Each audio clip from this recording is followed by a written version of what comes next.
Tapi di sini keadaannya si Isa Sega ini malah, kan kita tahu ya bahwa dia itu adalah transgen, tapi kan tetap aja kodratnya dia sebagai laki-laki ya. Dia cuma di dunia ini doang lah ibaratnya, atau secara hukum aja dia bisa berubah, tapi secara kodrat alamiahnya dia tetap laki-laki.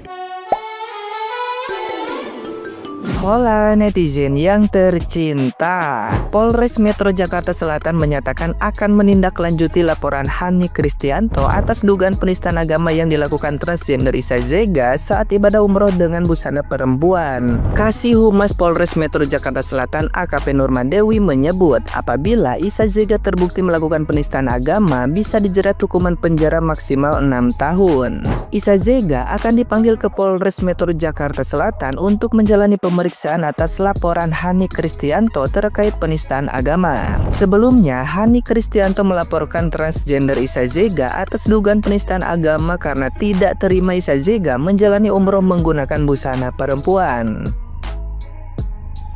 Nah, gimana nih menurut netizen yang terhormat? Silahkan berkomentar ya.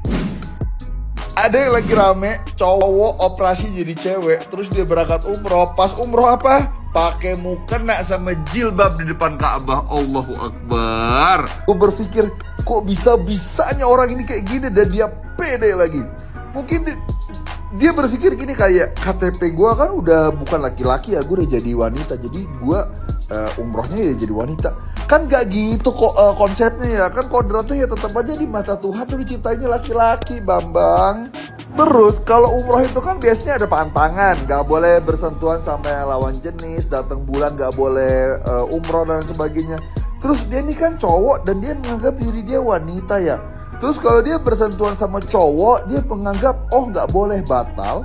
Terus kalau dia bersentuhan sama cewek, dia merasa sah. Padahal kan kodratnya cowok. Kan bingung ya, nih orang gimana sih konsepnya. Dan gue tuh berpikir kalau dia nih ketahuan sama Asgar Saudi, gue nggak tahu dia rajam atau dia apa, gue juga nggak tahu sama ini orang. Tapi gue no comment lah, gak habis thinking gue sama, aduh Bambang. By the way itu bukan di Indonesia tapi di Malaysia, dan gue nggak mau spill, cari aja sendiri. Isa Sega yang kemarin itu dia katanya umroh.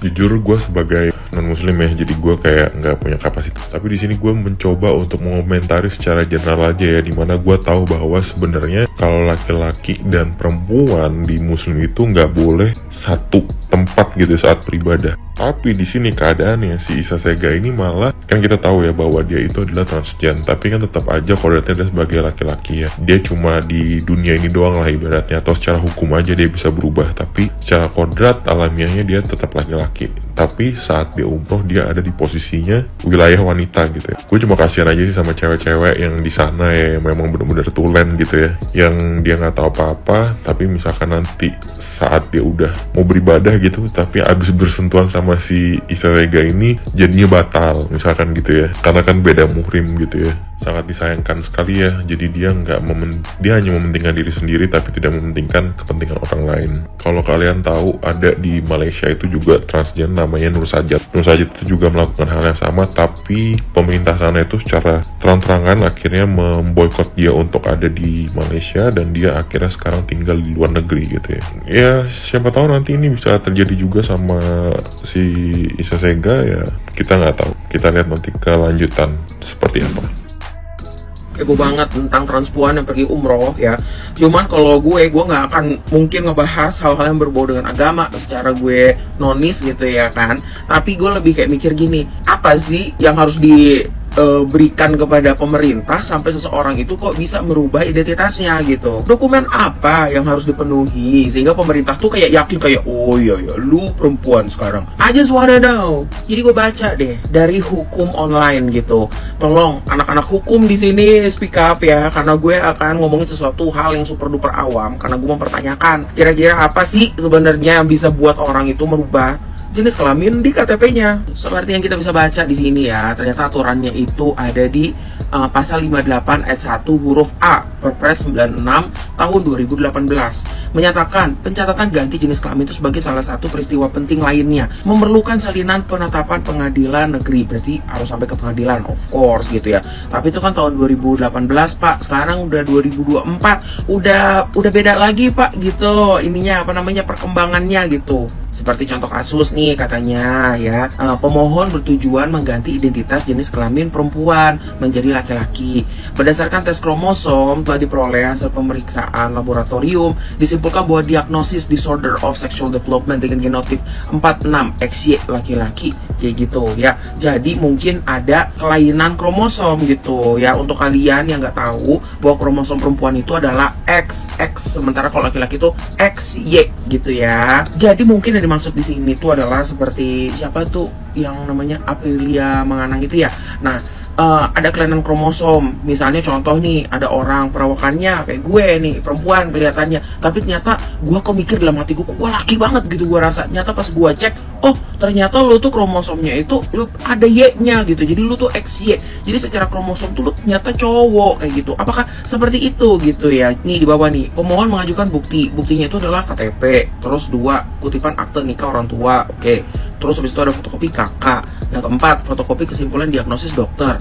Kelima, fotokopi hasil laboratorium klinik. 6, fotokopi hasil analisis kromosom dari laboratorium. 7, fotokopi daftar nilai evaluasi tahap akhir nasional murni. Terus habis itu fotokopi surat tanda tamat belajar SD.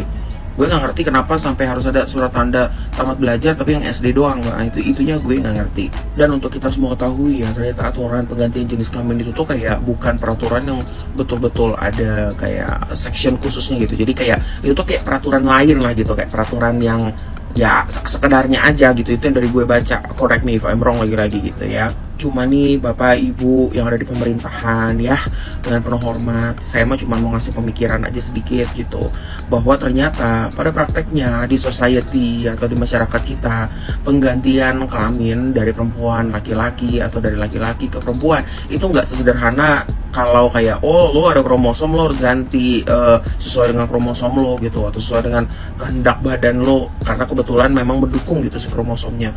Gue rasa lebih kompleks daripada itu, terutama di masyarakat kita ya, yang memang benar-benar membedakan kotaknya perempuan sama kotaknya laki-laki nih ya. Kalau di seluruh dunia wajar lah ya, semuanya punya ada toilet perempuan, toilet laki-laki, oke gitu ya kan. Nah tapi bagaimana dengan misalnya nih olahraga ya kan, ketika dia secara legal di KTP-nya dia udah perempuan ya, dia udah perempuan tapi dia terlahir laki-laki gitu ya, secara struktur ototnya itu tuh otot laki-laki, tapi kromosomnya mungkin dia kromosomnya XX, let's say XX perempuan gitu, tapi somehow dia memiliki kekuatan yang laki banget gitu ya kan. Apakah dia diperbolehkan untuk ikut olahraga? Dan untuk kita semua ketahui bahwa perbincangan transgender untuk ikut olahraga di gendernya dia yang current atau di gendernya dia yang baru-baru ini yang kekinian gitu, itu tuh menjadi kontroversi, nggak cuman di negara kayak kita nih masalah urusan umroh, tapi intinya Bapak Ibu yang ada di pemerintahan yang mengganti identitas itu tidak semudah ya eksekusi ganti KTP-nya kalau di society. Gue sendiri sebagai perempuan ya, kalau misalnya memang gue harus satu toilet dengan yang gue tahu bahwa dia tuh tadinya tuh ada laki-laki, secara fisik dia laki-laki, terus dia berubah menjadi perempuan, mending kalau misalnya memang dia diregister secara sah oleh negara gitu ya, ada legalitasnya karena istilahnya di badannya dia tuh ada genetik yang salah gitu. Tapi gimana dengan laki-laki yang memang dia berperawakan seperti perempuan pada umumnya? Gue nggak tahu untuk orang-orang lain. Kalau gue sih mungkin orangnya agak cuek ya, ngeliat yang kayak gitu ya udah, dalam hati gue paling kayak yang dia juga nggak akan nafsu sama perempuan gitu ya kali ya. Cuman gue gak tahu kalau teman-teman yang lain, yang perempuan yang lain kan bisa jadi nggak nyaman gitu. Gue nggak mau dibilang sebagai orang yang tertutup gitu ya. Gue sebenarnya cukup open minded untuk hal-hal yang kayak gini gitu. Tapi memang dari pemerintahan tuh apa ya, harus tegas ngasih garisnya gitu ya, garis praktek di kehidupan masyarakat untuk orang-orang yang mengganti identitasnya seperti ini.